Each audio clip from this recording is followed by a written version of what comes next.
What's good, everybody? You know who it is. It's your boy, Big Tank Hank. Coming at you with another Friday live stream. Today, you've been waiting on it. We tried it once before, and I had an ailment that broke my heart. But this gentleman was gracious enough to give me another chance to have him grace this platinum, this atmosphere tonight. We got Lou Foxwell, aka Father Fish, in the house. What's happening, sir? What's happening? Hey, how are you, brother? I'm God doing bless good, you. sir. God I'm doing bless good, you. sir. Good Yes, to you be too. here. Amen, amen, amen. Most definitely. See who we got in. R&B Animals was in first. What's going on, sir? What's going on? Chris Trap, Lonnie, aka Looney Tunes. How y'all doing? How y'all doing? R&B, what you put down there? Oh, let me show that. For some reason, they tried to censor you, but you didn't say anything wrong. All right. You realize. Sir, how you doing today? Who was that? Sir, Naresh Aquatics? how you doing? Welcome, sir. Welcome. First time in the house. Thank you for being here. So, sir, give them a little introduction of who you are, Yeah, I'm how just all this looking stuff down here. started. I'm seeing some names I don't know. There are a few people here I don't know. But Okay. most everybody. Well, Lonnie, I don't know Lonnie. I don't think. Um, Lonnie is Chewy, oh, really? Oh, okay. Well, I know Chewy. and it took me All a right, minute to find that out too. I was like, who is Lonnie? AKA Looney funny, Tunes. funny. Chewy. Well, I don't talk about myself much because I never know where to get started or where to end up. Um, I got a channel. It's called Father Fish, and I try to make as much trouble as I can dealing with fish because I got a certain attitude about fish, and I try to promote that attitude. And the attitude is it's all about the fish. It ain't about you. It's about the fish. So you do what's Amen. right for your fish. I don't care how you feel. I care what's happening to that fish. And that gets me into a lot of trouble. And I love it. I love it. I'm good to be. I'm happy to be here with you, Hank. Really am. Amen. I've known about you for a while and appreciated you and wanted the chance to just have this opportunity to sit and talk with you. I I'm thank you, looking sir. And forward to it. You it's bet. so humbling. It's so humbling for me, the way I started out doing this. And when I would approach people who I would consider big, and for them to be excited, and they and receptive to it. I mean, it's just so humbling to me because I'm just a simple guy, want to sit here and talk to people about them as well as where this hobby fits in their lives, Yeah. That's right. Well, this is preacher to preacher stuff we're doing here now. hey man. So so we're both up here preaching. Oh, Lonnie said he's not Chewy. He gets confused with Chewy. Okay, Lonnie, my fault. He gets So confused with Chewy. yeah, Well, I somebody guess told he me you were does. Chewy. I guess he does. I'm the guy Hey, in well, California. I'm glad to see you here all the time, though. Hey, That's funny. thank you That's very funny. much. Naresh is here. Now, Naresh is in Sri Lanka. I got to tell you about Naresh. Naresh did a video. He's been following a lot of people for a while. He did a video for me back in February, I guess. Used a popular song called Memories as the background music.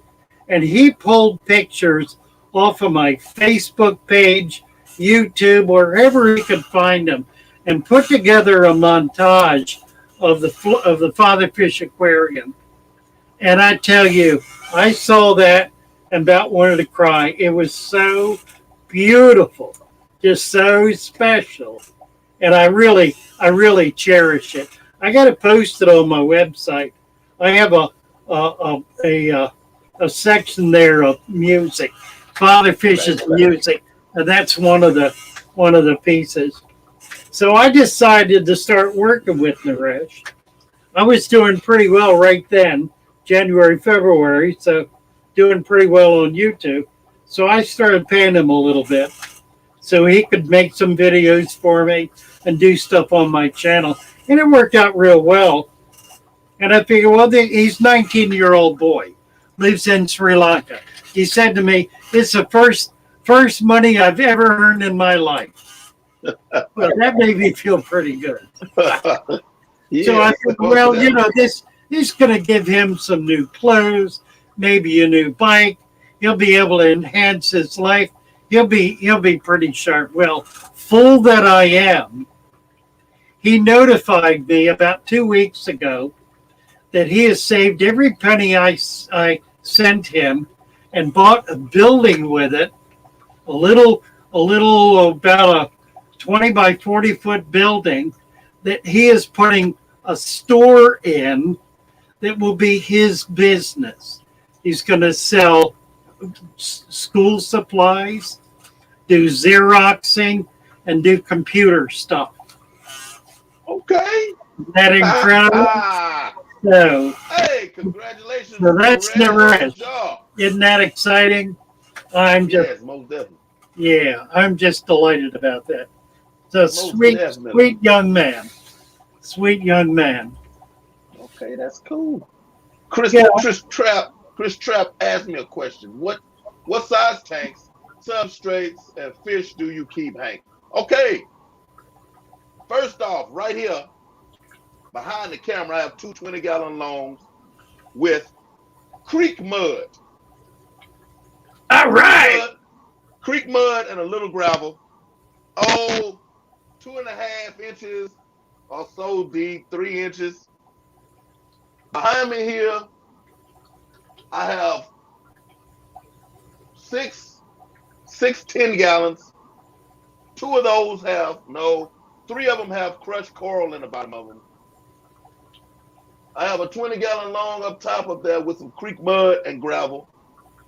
So I pretty much like creek mud, gravel, and crushed coral. I had the crushed coral because I had a lot of guppies at one point. I don't have many guppies at all now. I just still have the substrate though. But that substrate has been in those tanks for so long that you know, with all the microorganisms and the bacteria and stuff set up in it, it's rolling. So I'm not gonna disturb it. Yeah, that's right. I have Serpate tetras, blue acara, phantom tetras, skirt tetras, glow light tetras, x-ray tetras, neon tetras, longfin danio, the leopard danio, and I have bloodfin tetras, and I have a tote out on my balcony with a bunch of everything in it. I can't tell you what's all. You ever spawn tetras?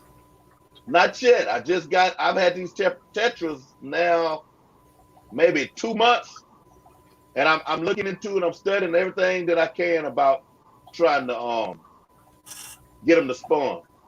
Well, you know, you got a good leg up because you got a lot of microfauna in your tanks, a lot of microscopic life, and that's what the babies feed on. You really can spawn them naturally because they're an egg scatterer, and if you got a lot of like leaf mold in the bottom of the tank, those eggs will get down in there and they'll escape predation. Okay. And when the babies hatch, they'll stay down in there and find food. If it's deep enough, about an inch deep mold layer, the babies will be able to survive in that until they get big enough to, you know, to come out and swim with the big boys. Okay. So you're ready to go. I mean, You got just the right kind of setup for them. I like that. And I have quite a bit of hair algae down there. Yeah, hair algae is good. I like algae. Algae is your friend. You have people who get all upset about algae. They don't understand. If you got algae in your tank, you better you better thank the Lord for giving you salvation because you've been messing up, and that algae is saving your butt. It's pulling you out of the hole. I got you. That's I it, got right? you. I And got you. algae is keeping that tank from crashing for all the foolishness you've been doing. I got you. I got you. And once I start seeing it, because it's actually controlled at this point, it's not growing anymore. But I just like looking at it, so I just leave it there. Yeah, I got algae. I'm not a pretty tank dude. I'm a as natural as it can look.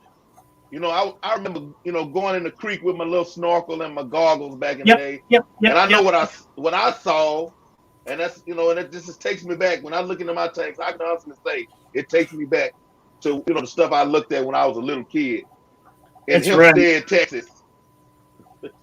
That's right. Yeah, I did too, and I have the same attitude about the tank. I want it to look like it's real, like it's a living environment, like it's a slice of nature, something out of the lake or out of the creek. Most definitely. Hey, y'all, hit that like button and share this out. Share this out. Let everybody know that we're going over here. So, Father Fish, when would you say you first started and how you got started? I tell you, I don't remember because I grew up. I grew up on a creek on the Chesapeake Bay. So from the time I was big enough to walk, I was out in the water playing with stuff, catching stuff, doing things, playing with crabs and oysters and all the little stuff out there. We had little tiny crabs, and I loved those little things. We had sticklebacks, not sunfish, silver sides, fish that aren't there anymore because the grass is all gone from the upper part of the bay. But from the time I was 4 years old, I was keeping fish in jars and buckets and tank. I got a tank finally. I got a tank when I was 9 years old, and I got it because my father got so upset that I had found a green snake, a long, thin ribbon green snake that it must have been a foot long. My memory tells me it was 2 feet long, but I was pretty little. And I brought that snake in and I put it in. My granddaddy had just given me a brand new pen reel for work that I did for him, cleaning out his chicken coop. And I took the reel out and I put the snake in that box and closed it up, set it on the mantle. Well, my daddy came in and he wanted to look at the reel. Now, my daddy was a city boy. He was scared to death of snakes. Didn't want anything to do with snakes. He was a rough, tough guy. There was nothing, soft about my father. He was a heavy dude. He was used to bloody noses, giving them and getting them. He opened that box and that snake jumped out. Well, the way I heard the story, I never saw the snake again. But he came to me. He came to me 2 days later. He said, "Son, I'll make a deal with you. If you never bring another snake in the house, I'll give you a fish tank." Well, my heart stopped. That I couldn't think of anything more exciting and more wonderful. So I never, the rest of my days, never brought another snake in the house. I had them everywhere else, but I didn't have them in the house. And I love that Ah, fish tank. I know that's right. I know that's right. Oh yeah, I've had some of everything in the house, and and my mom probably got a glimpse of everything. I had stuff in the refrigerator in jars, stuff running across the floor. Yeah, I yeah. lost I lost a bucket of frogs in the house. I Oh think no. our I think our cat must have had to eat them, but I had a bucket full of what the pollywog. I guess they still Yeah. had little tails, but they had the legs and stuff without. Had to be 50 or 60 in this bucket, and You they you just find them disappeared. dried up in the corner. It's been there, Atkins, what's done going that. on? Atkins. Yes, I'm glad to see you back, brother. I'm glad to see you back. Most definitely. Atkins Nature Aquarium. Good to see you, Atkins. Yeah, I was So the same way. I grew up I grew up my days were spent out in the field, out in the woods, in the creek, just outdoors, outside, laying on the ground watching ants for hours at a time. And when I got tired of that, I'd roll over and watch the clouds for hours. That was my yeah, childhood. yeah. Yeah. My favorite thing, there was a field next to my house that had real tall grass. The grass, I don't even know the name of it, but I used to cut it for hay. But Yeah. it would be 3 feet tall, and I'd get maybe an old refrigerator, the box that it came in, the cardboard box, and I'd go out there in the middle of the field and smash this box out, and I'd lay down out in the field, so nobody would ever know I was out there, and I would Oh, be that's out there funny. all day on this cardboard in this tall grass, doing the same thing. Yeah. Yeah. My mama come out on the porch screaming my name, looking for me, not knowing that she could see where I'm at, but she don't know where I am. That's funny. Yeah, I loved it. I loved it. I Yeah. I did. grew up in the country. Grew up in the country. In Florida? Oh no, you said on Chesapeake No, Bay. That's right. I'm from Maryland. Okay, okay. I grew up in Maryland. And then, I got graduated from high school. The last 2 years of my high school, we moved into the city. And that changed everything. I mean, I was president of the herpetology club in high school, so I still kept my interest. But it was altogether different being a city boy. And then I went to college, but I snuck one in on them. I went to college in Barberville, Kentucky, which is a tiny little southern town with a college about 2,000 students, not a real big college. And it was really in just a little town in the country down in southeastern Kentucky, right outside of Bloody Harlan. And that's kind of where I became an adult, I guess, became a man because I just got involved in things that were altogether new to me. I took philosophy courses. That was altogether new to me. I got, that was in 1959. And late 59, early 60, that was the time of the Freedom Riders. And I remember going downtown and and and demonstrating in front of the Greyhound bus station, 1959. So yeah, things changed a lot. And then I went into the ministry, went to Boston, and went to college. It all kind of changed. But I worked with my dad. That was the plan. My plan was to take over my father's ministry. He worked with deaf people. His parishioners were like his parents, they were deaf. And I grew up in that church. And I decided that's what I wanted to do. I wanted to follow him. Well, that was the plan. And after I finished 9 years of college, I was working at a little four country churches way out in Frederick, Maryland. And he came up one Saturday and said, "Well, are you ready to come in to start working with me?" And I said, "Yes, sir, I sure am." And we made plans. We called all the officials in the church. We were Methodists. So we called the district superintendent, got all this stuff organized. That was in April. I was to come up there in June, start work with him in June. It was on a Saturday. Monday evening, I got a call from the police in Baltimore City. My father had been shot.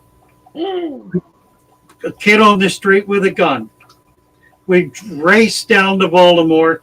He was gone time we got there. So there was 9 years in preparation for working with him, and he's taken away. So I took over his work, but I didn't have the benefit of his training, of him teaching me. So I did the best I could and really did a lot, but I did it with so much anger that I finally had to give it up. I was destroying myself and not doing a lot of people around me much good either. So I left. And I've been pretty much doing fish ever since. That was 1985. Okay. So past 35 years. I worked the ministry for 15 years. I was in it for 15 years. I did a lot of stuff. I built a big agency, had 30 people on staff. I built a $20 million apartment building. I started a mental health service for deaf people, started a social service agency, and was on the board of directors of the National Aquarium. Okay. So I never lost track of the fish. Okay. And when I left that finally, I just started doing fish, and I've been pretty much doing fish ever since. Was it more of a I don't want to use the word, well, I guess I could use the word escape, but like, yeah, get away from the corporate side or business side. You know what I'm saying? Yeah, well, I didn't have that pressure. So it really wasn't that way for me. It was first love. I mean, fish is it's my first love. Gotcha. You know, I love my father and I love that ministry. But my mother always used to say that I should have gone into biology. She wanted me to go in that direction because she saw that in me. My dad saw something else in me, and the tragedy was he never got a chance to really be with me or I with him to make that happen.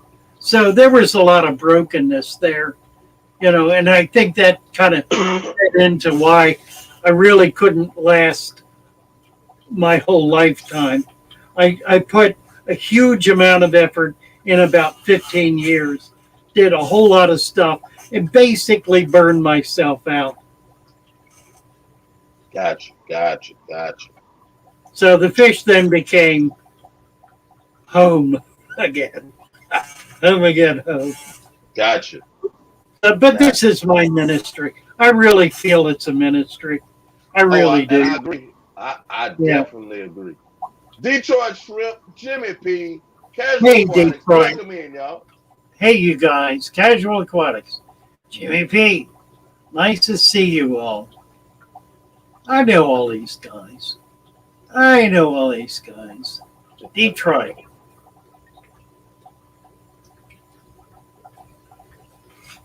So what would you say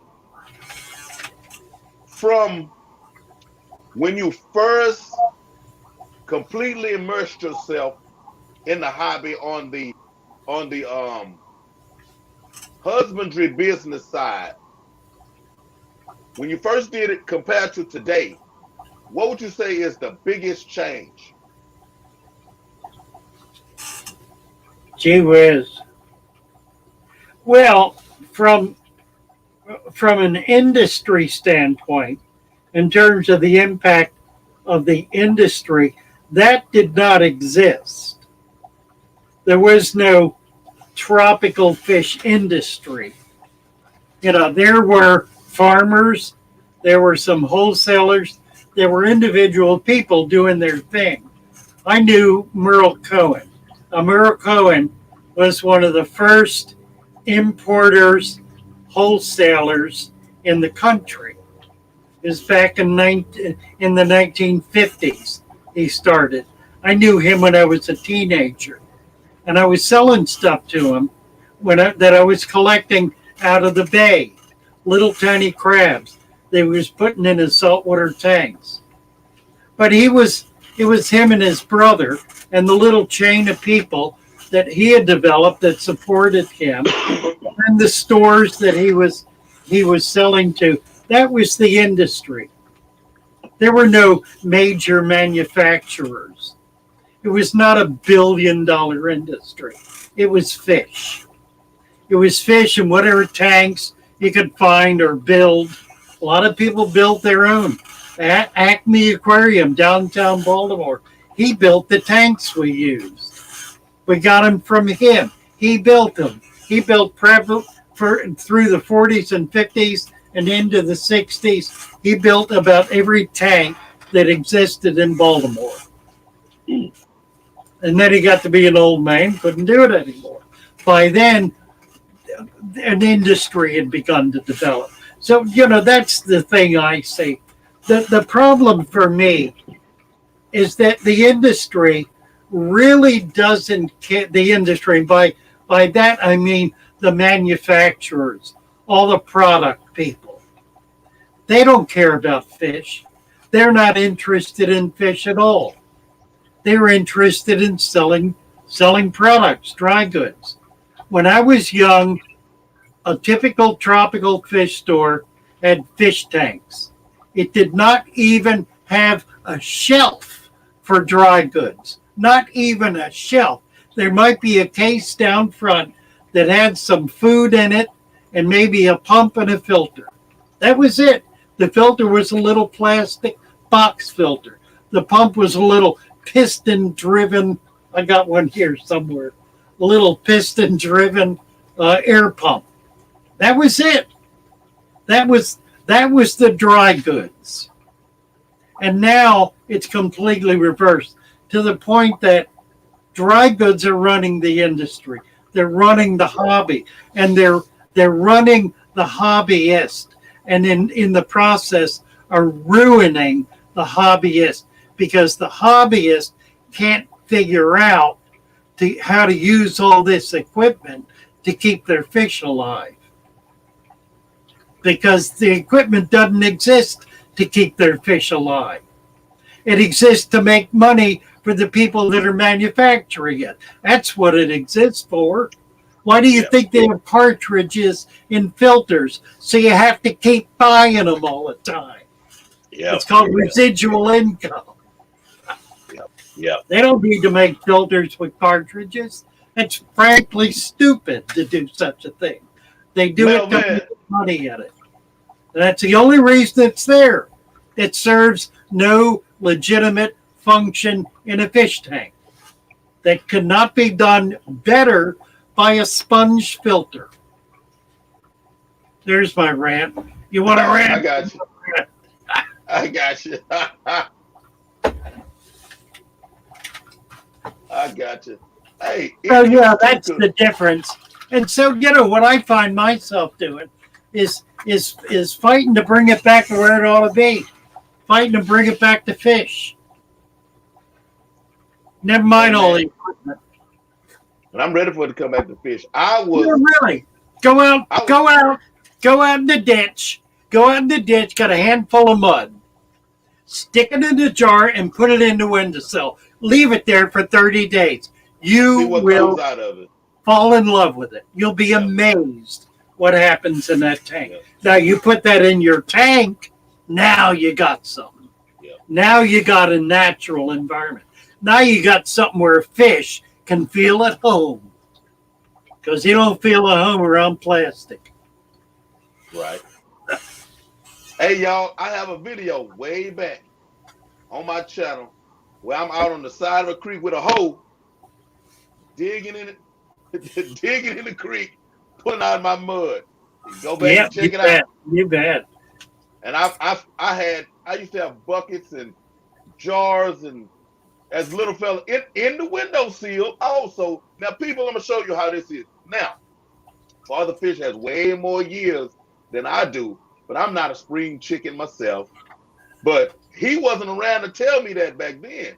So so to show the things that he's telling you, you know how accurate they are, and it was how can I, today we don't use our brains enough in the sense of back then you observed and you That's it. learned. That's You right. had you had patience, you know, and you discovered all these things. Whereas now your discovery is somebody else telling you. Now, it doesn't mean what they tell you is beneficial or even true, but that's how we discover now. We got to get back to discovering for ourselves, Yeah, that's finding these right. finding these things out. We have to. It's a must. Cause yes, I can remember. Oh man, look, he took me back. He washed over me right then, having the little jars with the little things coming out, you know, and going Yeah, yeah, through. yeah. You know, oh man, yes, yes, yes. In my jar of chocolate milk, you know, that's Yeah. what it looked I like. like what you said about discovery. You know, discovery is sitting in front of a tank for an hour or 2 hours and learning what's going on there. Discovery today means trying to figure out how this fancy new $500 light works. That's discovery in the hobby today. It's got nothing to do with fish. It's got to do with technology, as though technology is going to keep fish alive. You know, sad how many people think it will. Yeah. Sad how many people think it will. It won't. It won't. Technology will not keep your fish alive. It won't.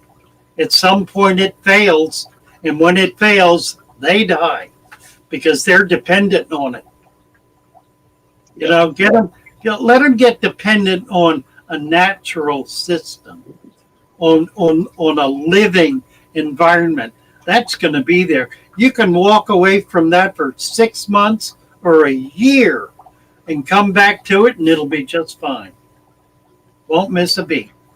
Yep. You do Yep. that with a $500 fancy light fixture and see what happens. Right. Petro Man, what's going on? Melvin, I'm glad you were able to set tanks back up, sir. I'm so glad for you, man. Message me, man, when you're doing your next live stream, so I can come through and visit. I got a new schedule, so we need to sync that up. Nice. Most definitely. Petraman. So, right now, what would you want to do? What is the biggest thing you would get rid of right now in the fish hobby? What would I get rid of? You know, again, I just did that. I had a 4,000 square foot building, chock a block with fish tanks and accoutrements, and I got rid of all of it except for these couple of tanks that I got right here. That's all I got. Well, I got 11 Okay. tanks. So I got rid of a lot. A You lot. shut it all the way down. I Okay. did. I sold everything off. Kept a few tanks that I wanted to keep because I wanted to be able to do this. Wanted to be able to continue my YouTube and had some tanks surrounding me, you know, that I could work in and show people. I'm renting a room right now, so I'm in a very limited situation. I'm hoping to be able to move into a house and be able to expand this a little. I don't want to expand it a lot though. You know, I'm 80. I'm going to be 81 in 1 month. 1 month, okay. 1 month. Next month I'm 81, and I'm a little tired. I hear you. I hear you.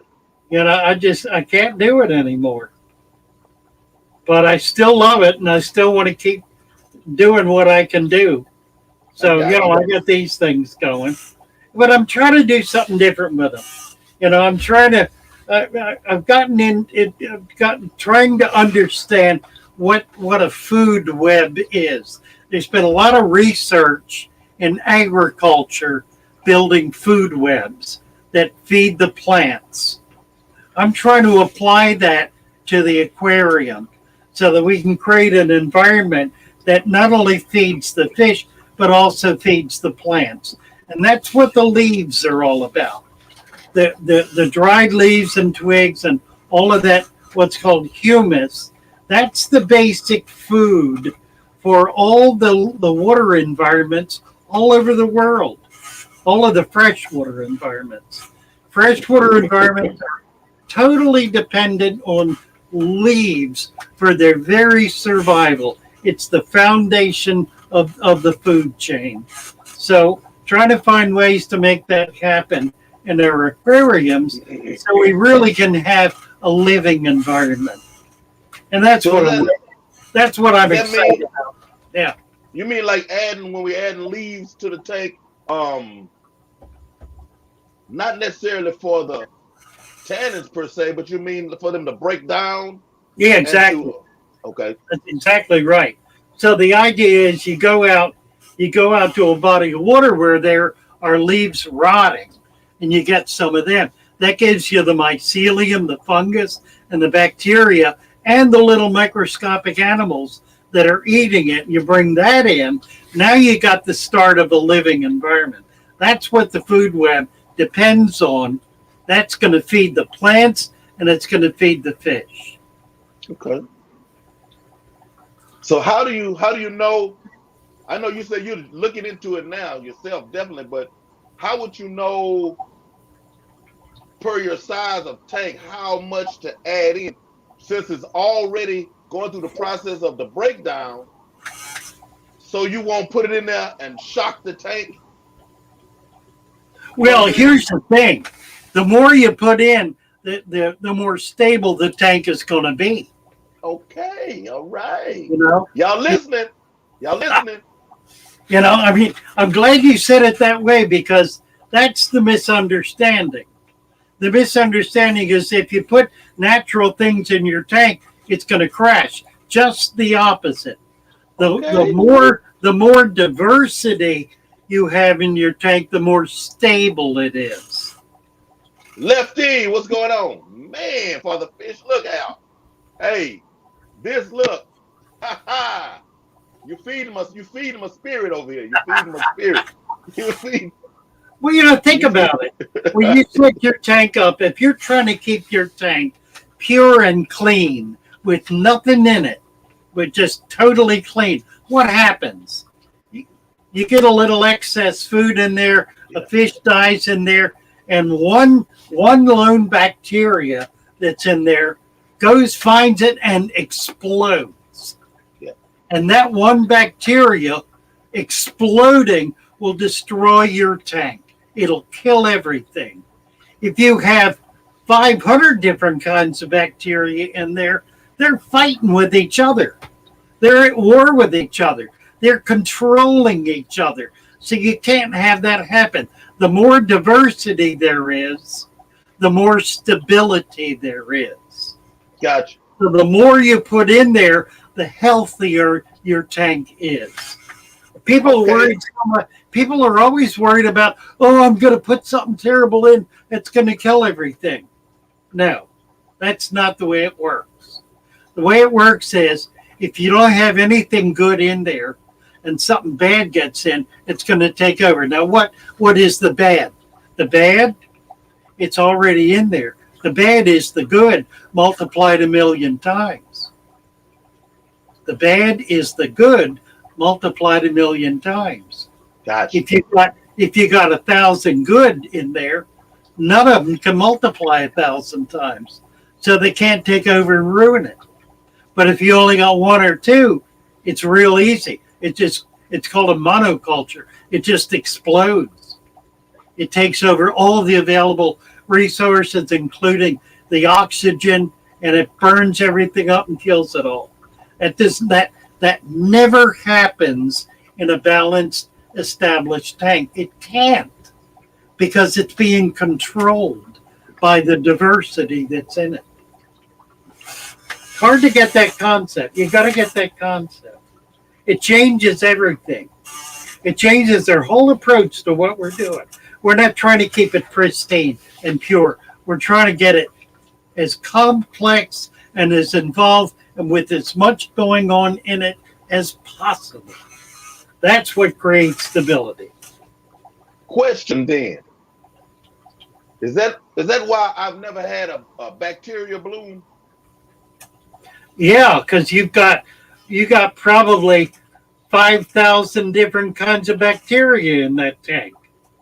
Ain't one of them can take over and run it. Not even a few of them gang it up. Doesn't work that way.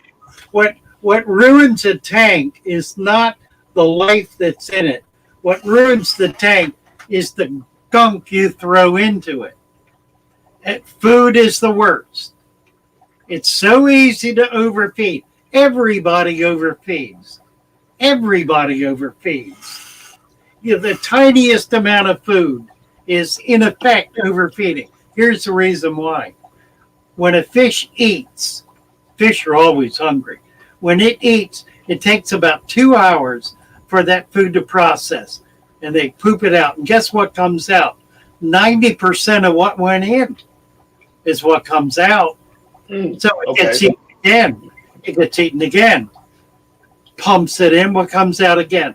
90% of that, we're down to 80% now. That food gets eaten over and over and over and over until it's finally depleted. Now, if it's just sitting there, it's going to foul and rot the water. If you got a pristine, pure tank and you overfeed even a little bit and you do it consistently, it's going to foul the water because there won't be anything to be able to burn that off. If you have a lot of dirt in there, a lot of mulch, a lot of plants, your tank should have 75% of your tank should be plants. 75%. Now that's optimal, but that sounds like a lot, and it is. But if you got that level of plants, you're not going to ever have any problems because the plants will keep it pure. They'll keep it whole. They'll absorb all that stuff that endangers your fish. Hooking me up. I don't want to make this sound too simple, but actually, it's really simple. Yes, I hear that. Really is. It's very basic and very simple. Yes, Lefty, where have you been? Hey, and I'm going to have to get you on, too. I don't know how I haven't. Question, though. Freaky Fish Lady, hello, hello. Sunfish Assassin. Bluegills are plant eaters. Oh, all fish are plant eaters. All fish are plant eaters. Even the fish that eat other fish are plant. They'll nip at stuff. All fish are plant eaters. That's why you need to have a lot of plants in the tank. One or two little sprigs. People put one or two little sprigs and they don't make it. No, I can't grow plants. Well, they haven't tried. You need one good sized plant for every gallon in your tank. If you do that, it's an absolute bare minimum. One plant per gallon.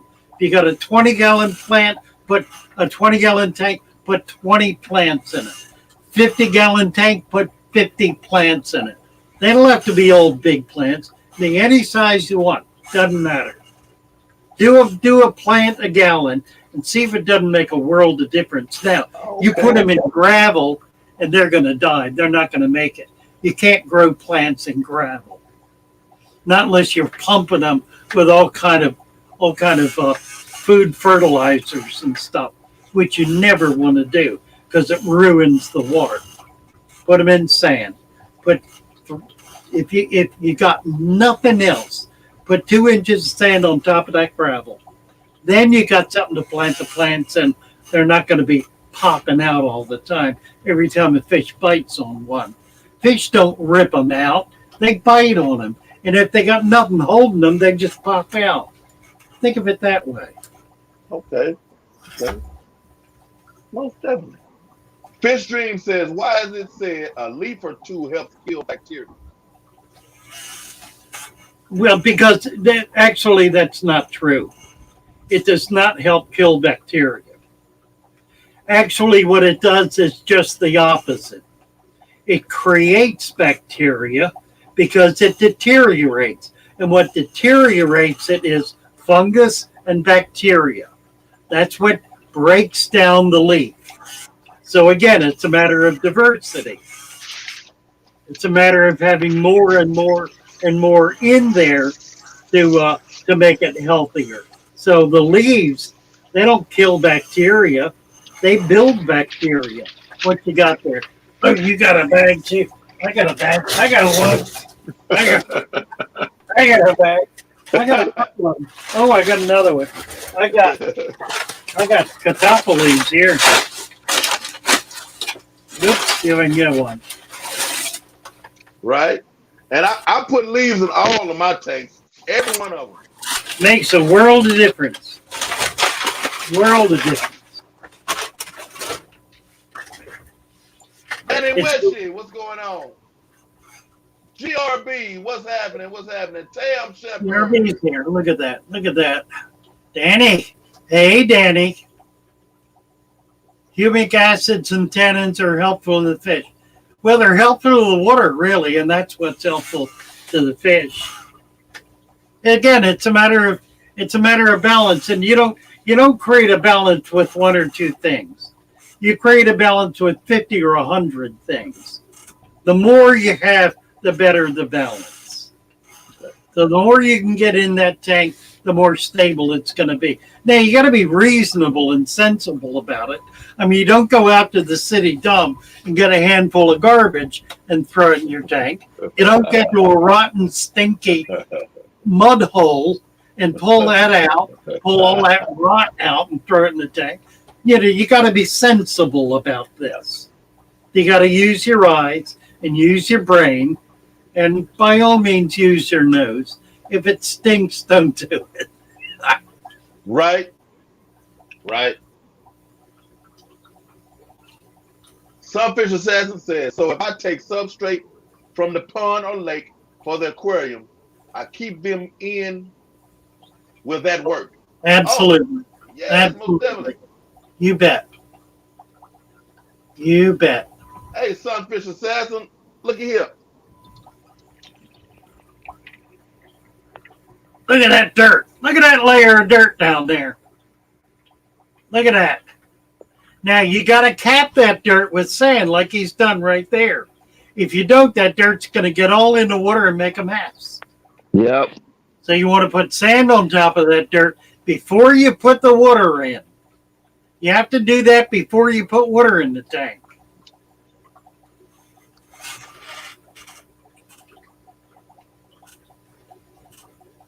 How are we doing here? We got about 10 minutes. Have I burned anybody's ears yet? No, they're all looking good. Stephen P says, is that substrate thickness for the fish approved? Well, it's working for him, and that's the important thing. I'd have probably added more sand. He did it a little different. He's got sand, dirt, sand. I've never done it that way, but there's no reason not to. And it works for him. It's working brilliantly. So, there's flexibility. There are no hard and fast rules. The important thing is you try to do what's natural and not what's synthetic. You don't want a plastic tank. Fish are not plastic. They're not ornaments. They're living animals, living organisms. and they need to be in an environment that's appropriate for living organisms. Right. Hey, y'all, check this out. You know the lucky bamboo, the little, you get your little lucky bamboo. You got a little size on them, don't you? Yeah, I got some giant lucky bamboos going over here. Indeed you do. Indeed you do. Yeah, they've been in there. They've been in there for a while. Let me see who we got. Got another questions on here. What's that, Chris Trapp? I'm on there a few bags of sands away from perfection. Hey, I'm striving for there you go. Every day. There you go. That's it.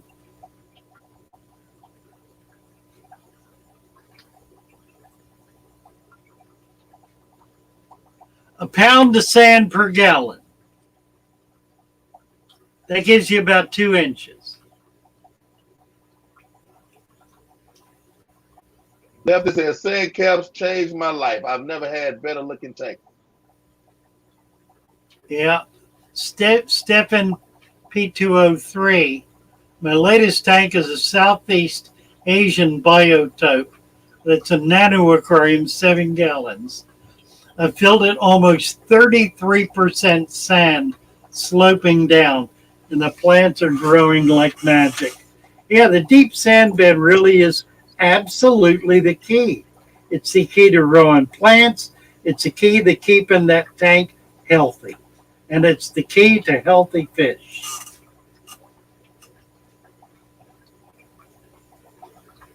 So I see a Lefty says, I miss when everyone used undergravel filters. What do you think? Because I was thinking about looking for undergravel filters for one of my tanks and trying, to go back to those days. What do you think about the reapplication of undergravel filter? This is the third time this has come up today. Oh, yeah? Yeah, it's come up. It came up this morning in a comment on a video. It came up in my live stream, and now here. My response to all three is it's window dressing. I did undergravel filters. I did it probably 10, 15 years before I knew any better. Every 6 months, you have to tear the whole thing down, clean the whole thing out because it gets clogged up. Okay. It does not give you a balanced environment. All it is what amounts to a sponge filter or a filter, floss filter. It's just a filter. And that dirt gets down in there. It cannot break down because it's got oxygen coming into it. It's got to be anaerobic for it to break down. You can't do anaerobics with an undergravel filter because it's pulling water through all the time, pulling oxygen through all the time. So it is counterintuitive. Seems like a good idea, sort of makes sense. Now, a friend of mine was the chief aquarist at Shed Aquarium. I met him when he was there. He used, this is back in the 70s, 60s and 70s. He retired from there, moved down to Florida. I met him here in Florida. He had a fish room. Every tank in his fish room had an undergravel filter. He swore by undergravel filters. So you can do it. You can do it. I've done it. What's being pushed today is the idea of a plenum. You do a plenum, which is an undergravel filter tray underneath the substrate. My experience with that is that it's completely meaningless. It achieves absolutely nothing. It's there. Doesn't do a thing. Gotcha. Now, So what keeps that from becoming uh, a toxic death trap? everything that's sitting on top of it, keeping it down, you know. And Gotcha. the reality is that as all these sulfides are created by the reaction of stuff, as it works its way up, it breaks down. So by the time it gets up into the water column, number one, it's a gas bubble. It goes whoosh, and it's gone. Number two, it's hydrogen, not hydrogen. Uh, It's what is it? Hydrogen. It's too late at night. My brain won't work anymore.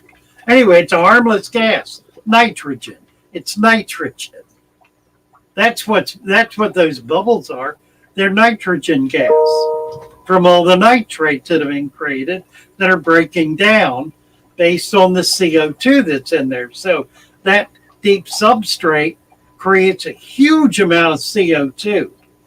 That CO2 feeds the roots of the plant. So you don't need to, this whole idea of putting CO2 in your tank to make your plants grow. If you got a deep substrate, you got 100 times more CO2 in that substrate than you can ever possibly get to dissolve in the water. So you're way ahead of the game with it. Right. You don't need a gas tank pumping air in there, CO2, which stresses the fish. When you got a deep substrate that's got all that CO2 down in it that's feeding those plants. Gotcha. Casual aquatics. Which question is that? Repost it.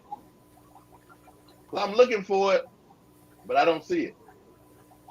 Who is this? Casual aquatics was asking me if I could pull up his question. How far back is it? Just repost it. Jubilition.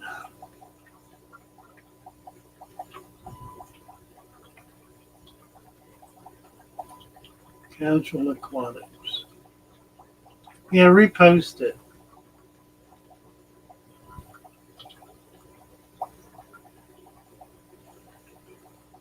Am I wrong to keep Malawi cichlids in a blackwater tank? Mind you, they've been that way for a year. That's the casual aquatics question. You've had Okay. you've had Malawi cichlids in a blackwater tank for a year. God bless you. You know, it's all about stability. It's really not about a specific condition. If you've got your fish in a stable environment that's not fluctuating all over the place, they're going to be fine, particularly fish that have been raised in captivity because they've been in all kinds of water. You know, wild caught fish would be different because they have very specific needs. But fish that are raised in captivity, my word, they're raised in every circumstance imaginable. Gotcha. So stability, that's the key. You've kept them in Blackwater, it's stayed Blackwater, it's been Blackwater. It is Blackwater, it's healthy Blackwater. They're doing fine in it. They're going to do fine in it because it's stable. Some Fish Assassin said, so if I have a 30-gallon tank with natural plants and substrate and local fish from the same area, what kind of filter do I need? I like sponge filters. They're simple, they're easy, they're cheap, they're effective. They don't break down. They don't quit working unless your pump goes out. You know, they work real well. I use them pretty much exclusively.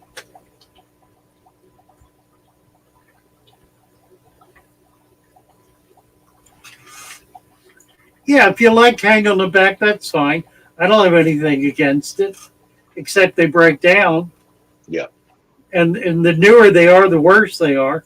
The cheap ones are so cheap, you're lucky to have them last 6 months. Right. Right. But I'll tell you this, what you want to put in them for media is some filter floss, put it down in there, and leave it. Change it once a year. Don't change that filter floss. Just leave it in there. The dirtier it gets, the better it works. There you go. There it is. That's it right there. The dirtier it gets, the better it works. And I also have in that same tank, though, I have two types of filtration going in there. You got sponge, yeah. That's a neat sponge filter. I like those. Those little, they're pretty cool. All right, we didn't hit that hour mark, y'all. Now, seems like we've just been in here about 10 minutes. Yeah, we did it. Thank you, Hank. I very much enjoyed I've enjoyed being with you. It's been a lot of fun. Most definitely. And sir, what I tell you, you know, when I can take in so much refreshing, because that's what it'll be. It's, I mean, and it's not new, it's just stuff that we don't hear. You know, Yeah, and you have so much, you know, so much knowledge from the origins of, you know, for us to be able to get it. I mean, it's so refreshing to me. You know, it's so refreshing. It's something I've realized about myself. I'm no big expert. I've just got 70 years of experience, and I seem to be able to remember it all. And that's what I got. I got 70 years of experience, and that's really all I'm sharing. And hey, that's a blessing to be able to hold it and to continue to be able to pass it on. I don't remember my name all the time, but I remember my face. Oh, most definitely. Hey, y'all. Thank y'all for coming through and sitting here and taking in all this rich, rich knowledge, people. This was a blessing. Fun to be with you all. Good to be with you all. And I want to thank y'all very much. You know what I say. You know, tell somebody you love them. Take care of those fish. Make sure you share this and watch the replay if you came in late. We out.